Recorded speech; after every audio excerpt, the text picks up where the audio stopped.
Cynthia Colarusso, and I'm here today to discuss with you global vaccination and the support of UNICEF.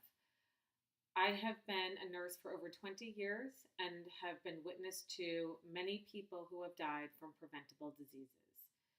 Diseases such as tuberculosis, influenza, measles, hepatitis, all diseases that we have vaccinations for readily available to us in the United States. Unfortunately, these vaccines are not readily available globally. In the United States right now, we're facing a situation confirmed by the Center of Disease Control that we have 700 active cases of the measles right now. This is the highest total of cases this century. It's a very serious situation because the numbers are growing very rapidly. And we do have people that live in the United States that do not vaccinate their children due to religious beliefs, due to uneducated situations where they don't understand vaccinations and the risk and threat of what can actually happen if they do come into exposure of these diseases. It's a very, very serious situation.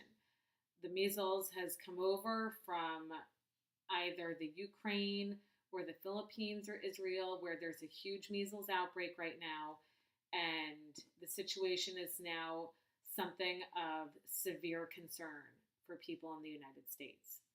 One of the myths about vaccines is that although we have a 93 to 97% rate of effective immunity from these diseases, if you're put into a highly populated area with a high rate of contamination, the efficacy of this vaccination will actually decrease and you will become exposed to these disease processes as well.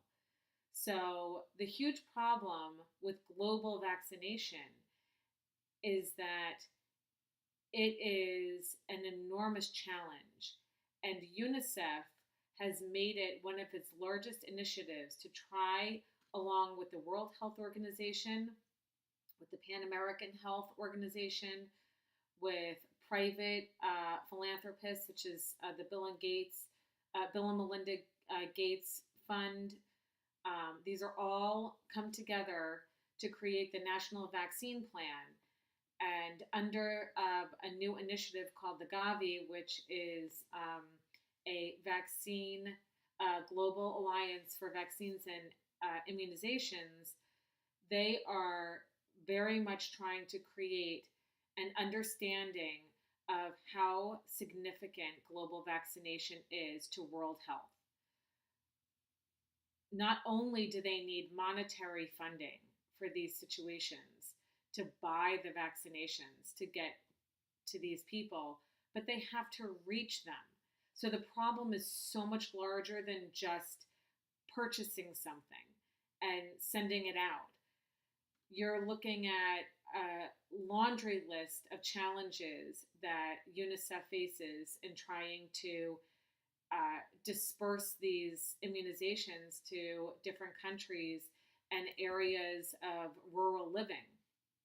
You have educational challenges where you're going to extremely rural areas where people don't have electricity and people don't, it's just a completely different world out in the deserts, mountains, where, their way of life is very different than ours.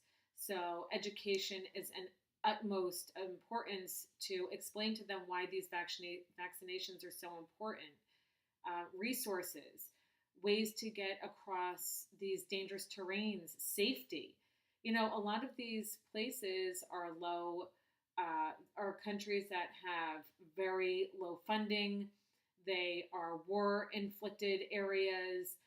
These are not safe areas. These are places where it's difficult to reach people. Climate is another huge challenge to get these vaccines to people who are out in deserts and places where you're talking about high temperature areas. So when you need to get a vaccine to someone out in a desert, uh, these vaccines have to be refrigerated. They have to remain cold or they don't stay good, and then they're not viable when you get there. You need staff, you need people to give these vaccines, you need people to document that they've been given, you need people to follow because these are not, a lot of them aren't one time doses, they are 2 and 3 time dose vaccines. So they need to actually return to these areas at specific times to make sure that they get full coverage. Unfortunately, 19.9 million infants in 2017 did not receive full immunization coverage, which is just so unfortunate because only receiving one dose is not going to cover these children. And it's truly a terrible situation. Um, UNICEF covers 190 countries and territories. They do everything in their power to create child safety, health, and wellness um, across the globe. Unfortunately, with all these challenges, it's very, very difficult. Infant and child vaccines can save an estimated 3 million children a year. Huge. It's a huge. We don't even think about that in the United States. But one of the biggest problems here, along with all the challenges that we face on global vaccination, is that people need to understand the significance of it because global vaccination has a profound effect on the United States, even though I mean, why would we care if people in Africa are vaccinated? Well, we certainly should because in today's day and age, global travel, travel for work, travel for leisure, refugees, immigrants, it's huge. We cross all sorts of spans in travel, and our exposure is enormous. So, exposure coming into the United States and exposure going out. It is has a huge impact on global health across the board. So if you don't think that it does impact you, you're very wrong because it very much has a very intense impact on health across the United States as much as it does the globe. So now that we understand the risks and the challenges and how important it is that we understand it, what do we do to fix it? What could we do? And my solution is support. Support in any possible way that you can. So when you're looking at UNICEF, they take monetary donations. Do you know $19, $19 donation will vaccinate 100 children? That's enormous. One donation. So if you don't have monetary donations, you can volunteer. You can volunteer your time. You can volunteer um, fundraising. If you have to do a project for school, for your sorority or your fraternity, or a work project or a class project, or you need to do some type of fundraising, just that would be a great initiative because it has such an effect on everyone and even yourself. So it's an enormous initiative to follow. Um, Raising awareness. If you can't do fundraising and you can't do money, raise awareness, educate, tell someone about it. Just sharing that information is huge. It makes a world of difference to know how important it truly is to promote global vaccination. Just and to promote our safe, healthy environment. Um, UNICEF donated over 2.4 million doses of vaccines last year, in 2017. I'm sorry. 2.4 million doses of vaccines, which is a tremendous amount. Um, Due to UNICEF and some of the other initiatives that they were following, polio has now had a 99% rate of decreased by 99%. We're looking at now the potential to eradicate polio by 2027 if everything goes well, which is enormous. It's so it would be such a tremendous accomplishment for these plans to do that, and for the health and wellness of all the other people that suffer from polio. So now that you kind of get an idea of what I think we should do and what I believe is helpful in supporting this initiative, um, what would happen if you didn't? When I was in college, I wasn't really thinking about, vaccinating someone in the Sahara Desert. I wasn't. I mean, I had enough money to get gas and a bagel. I was lucky. And I was busy. So, what if you didn't? What if you said, I don't care, it's not important? And you might. That's a possibility. But when you do think that, be aware that that's a very dangerous thought. Um, if you don't want to take into concern these issues and these statistics, that's okay, but there are consequences, and that we will all face if we don't work together to do something to support.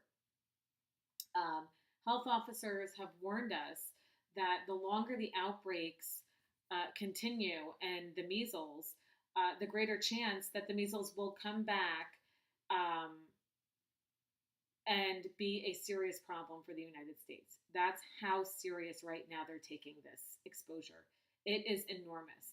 And that is um, quantified by the Center of Disease Control at this point. They are highly concerned that we could now have to deal with a measles epidemic if this does not get completely under control and very quickly. So, not thinking that it's important, maybe not. Maybe you want to just walk away and say, I don't have time for it. And that's a possibility. But this could affect you in some way. Maybe children you might have. It could very, very seriously have an enormous, profound effect on the United States. Now, what if you say, what if we do work on the solution? What can help us? Well, when we look at supporting this situation, we look at eradicating diseases that are so dangerous, that are just deadly. And that's fantastic. It means that we have global health, that we have one less thing to worry about. I mean, there's enough in the world between terrorist attacks and religious fights and all the other things, that these preventable diseases, we have the means. We just need to get it out there. So, by just promoting this, you can do such great things with such little effort. And that's why I think it's so important, because it doesn't take all that much out of us. And, we are all busy and we all have no time. But these are things that if you could make life a little bit better, it would be a really good thing. Now, just to take a quick look at what would happen if we just ignored it.